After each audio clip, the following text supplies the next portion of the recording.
right? That's only because I'm used to doing long form content on YouTube. I've been doing it like 2 years, consistently for 2 years now. Yeah, because a lot of people don't realise the first 10 seconds is the new thumbnail. That auto plays as soon as you hover over the video. Yeah. So if you don't get straight into it, well, you've lost someone, and I know how the YouTube algorithm will work in the respect to, right, if someone sits and watches it for 10 minutes and is interested in this conversation, they're gonna then then the video, the big podcast will be served to a larger set of people, and then so on. That's how stuff goes viral, right? Same with short form, but on a more narrow basis.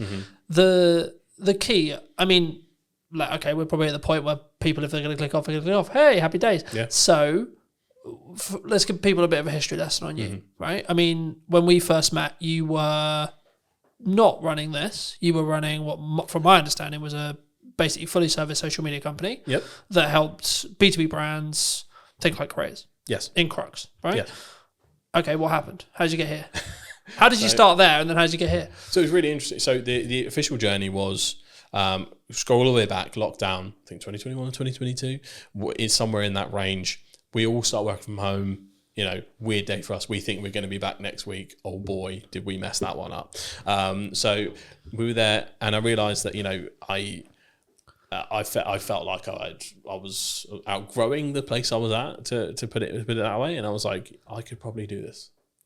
So got an ad up on Fiverr, and for a month it kind of did nothing. Had no idea what I was doing.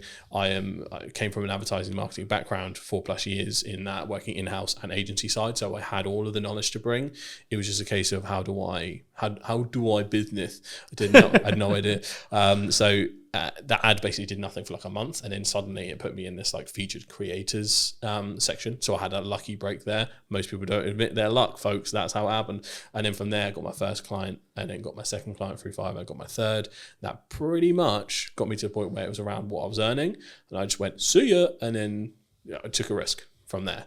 And then from there it started to just me, one person, two person, third person. Ended up kind of, as we're going along the scene, working with the likes of the University of Southampton, Barclays Eagle Labs, American Express, Global Business Travel, people like that, over that 4-year period, almost 5 years, and it grew very fast, very quick. Didn't know how to business, so from that point it was a tricky thing to navigate. And eventually I was just like, this is also isn't making me happy. We grew way too fast. Way too much pressure, navigating contracts, chasing people who hadn't paid. It was that essentially, and overspending too. We had office space at the time because I was in my head, and I think a lot of people's minds, we still had the path to return to normal.